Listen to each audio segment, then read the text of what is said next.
Everybody's got a price for the $1 Million Man. And if you want to get your money worth, stay right here because you're listening to InYourHeadOnline.com.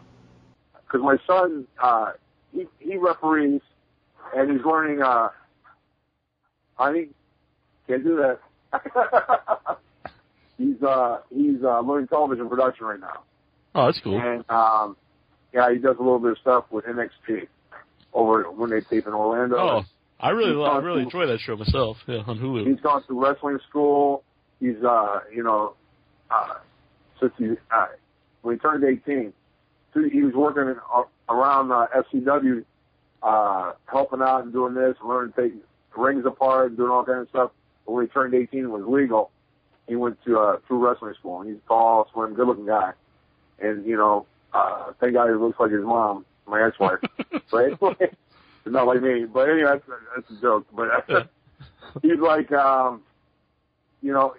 he's great, and I talk to him about this stuff all the time, and how he should work and about respect and about, everything, But going into the ring now, I would be nervous as hell and then go through those curtains and, man, it's on like Donkey Kong, But I've had diarrhea. I've had, been sick as a dog, running 104, 105 fever.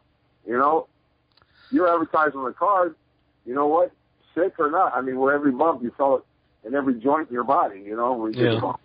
I've been hit with. Huh? I was to say it would be really noticeable too in the Tugboat white tight pants. There you go. It's yellow in the front, brown in the rear. Right. So that's the most important thing. But you know what I'm saying? I mean, people pay their hard money, to come out there and they want to watch their favorite guys, whether they like you or they don't like you. You know what I'm saying? You want to give them the best that you can give them. You know what I'm saying? That's the most important thing. Yeah. Now, you said, let's say you said both WWF at the time, WWE, and WCW were offering you a deal. What made you decide to go to WWF? Well, I was, no disrespect, and I'll always say that with my heart, my full heart. That's what I was, always aiming for when I started getting into the business. Hopefully I'd have the honor to be asked, or at least to be able to come up and do a dark match and be considered for position with WWF. You know what I'm saying? So that's the only reason I went with them. It was out of no disrespect to WCW. I thought it was a great company, and I've worked a little bit with them, as you all know.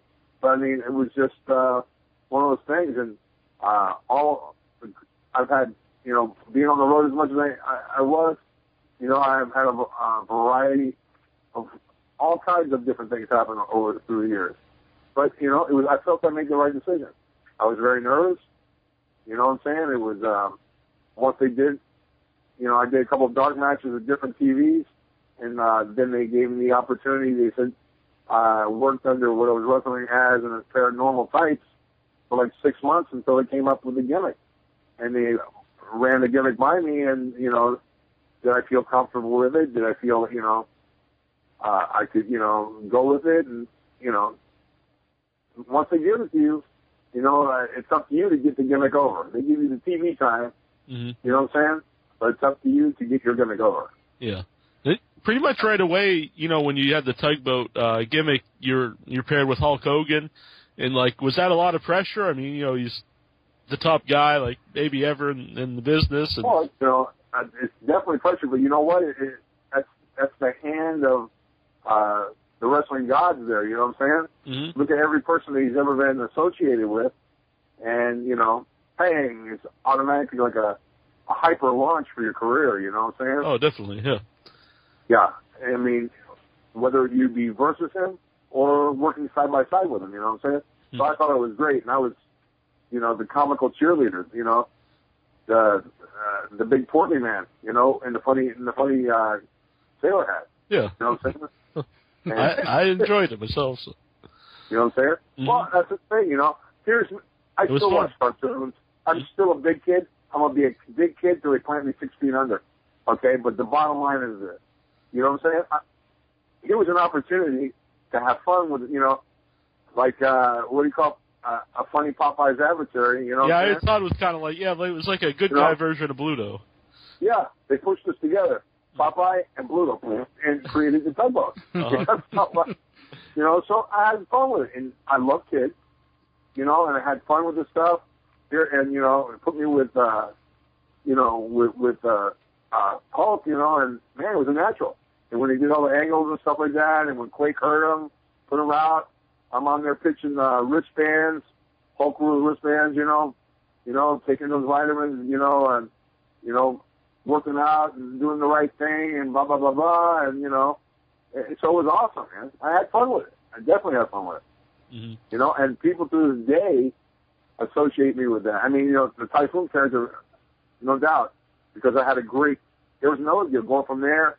I wasn't, you know, I wish they hadn't pushed it so quick, you know what I'm saying? Mm-hmm. As far as going with Quake, but Quake had finished his deal with Hulk and that, and then they came up with the idea, here's this other giant guy, let's put him and do a swervis on the champion and turn, you know, his best friend into his arch enemy and put him with, you know, the guy that crushed him and put him in a hospital, and ta-da, you get the new super tag team. Exactly. You know what I'm saying? So the rest was history. Were there any, did you see any jealousy from any of the other wrestlers, you know, coming in and being put with Hulk Hogan, kind of off the bat? You know, it is a business of egos. You know what I'm saying? Like I said, me personally, they're there. It's there. You know, because everybody, it's constant fighting for a position. It's not like, it's no different than any other entertainment business elsewhere in the world.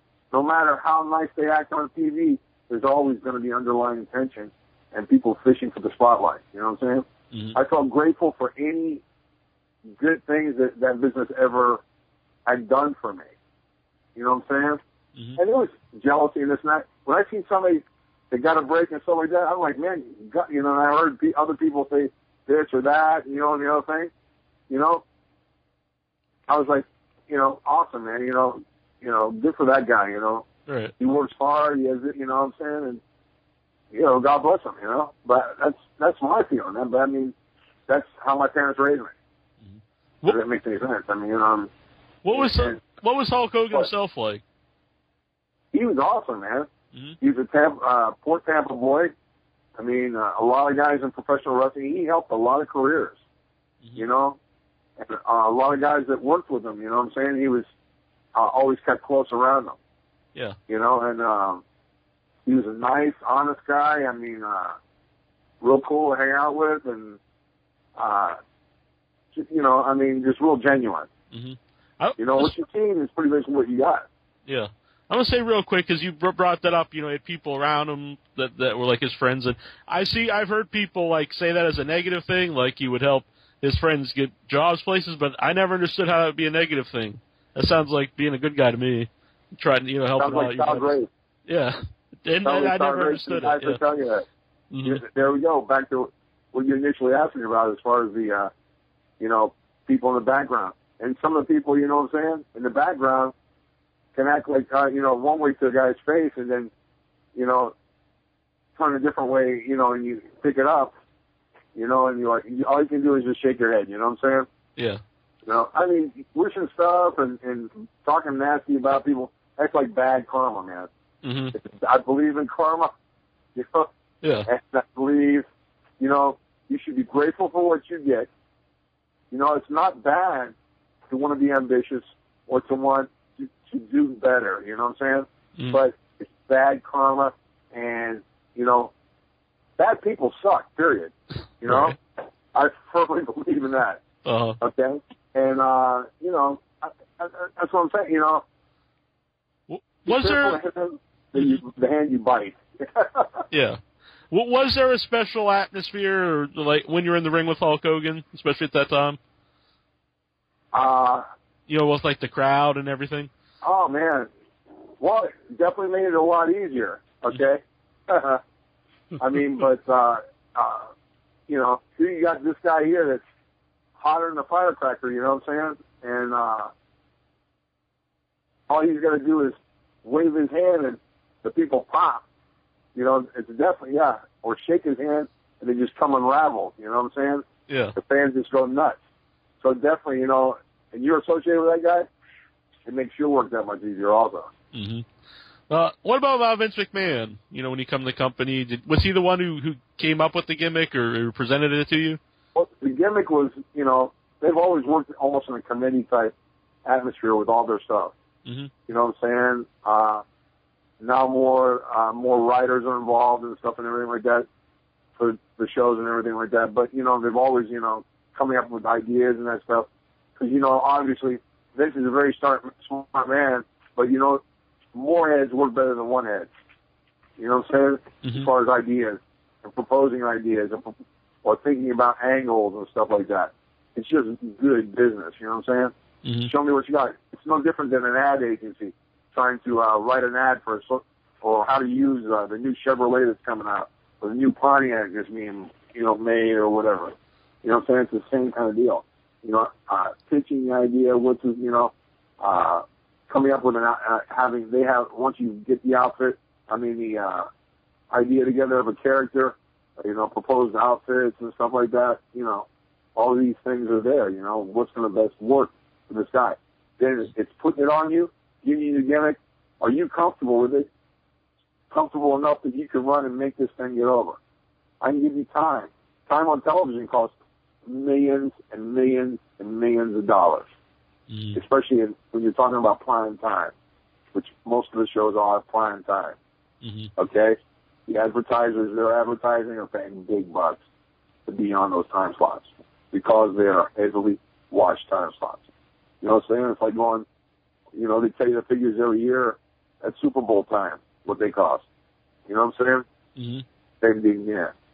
So as far as Vince, definitely committee, I'll put the thing together, and they called me in front of them all, you know, with the proposal of what I had, you know, and what the suggestion was that they were going to give me as a gimmick, yeah. And same thing when it came time to put me with Quake, you know, and what they the idea they had. Mm-hmm. You know what I'm saying, as far as putting this together. Did you prefer wrestling against Earthquake or wrestling with Earthquake? I like both. Mm-hmm. He's awesome, man. Okay? He's a guy, huge. First of all, when he was my tag team partner, he was the best tag team partner I ever had in my life. Okay? Mm-hmm. We were so close. Imagine two big potato heads go to Disney World together. Right. You know, nothing like seeing the sight of two big, two 400-plus pound guys, you know, riding Dumbo, the magic elephant, playing for the head, with mouse ears on. You know, we had fun. You know what I'm saying? And, you know, people know who you were, you know, and they were just we had our kids with us the kids were little, you know, the wives at the time. We just had fun, man. And that's how it was on the road. You know what I'm saying? You go to the gym, you know, eat, because, you know, life on the road is planes, trains, and automobiles. Mm-hmm. You know what I'm saying? Like I said, 250 to 300 days a year. And, you know, it's staying there, whether it be good weather or whether it be bad weather. You know what I'm saying? Mm-hmm. Flying in from Europe or flying in from Japan to come back here and to make the next time you're booked in, because when you go to TV, when you go for Monday Night Raw, we get a stack of tickets probably 6 inches thick in all the towns we were booked in, you know, because when you're doing TV, back then it was like 3 days, Monday, Tuesday, and Wednesday, and bang, bang, bang, you know, every, you know, 10 days or whatever, you know, and you come in there and you're doing, you got to be at the building by 12, get a bite to eat, you're doing promos, you're doing, for different towns you wrestle in, you're doing, pictures, commercials for different gimmicks that they're coming out with that has your image on it, you know, whether it be ice cream, whether it be dolls, you know, photoshops for programs and for different stuff coming out, you know what I'm saying? And then you got TV that night, and it has the lineup of matches, and there'll be 3 to 4 hours, prime time live, and then there'll be an hour before dark, and then hour or 2 hours afterwards dark. You know what I'm saying? Depending on where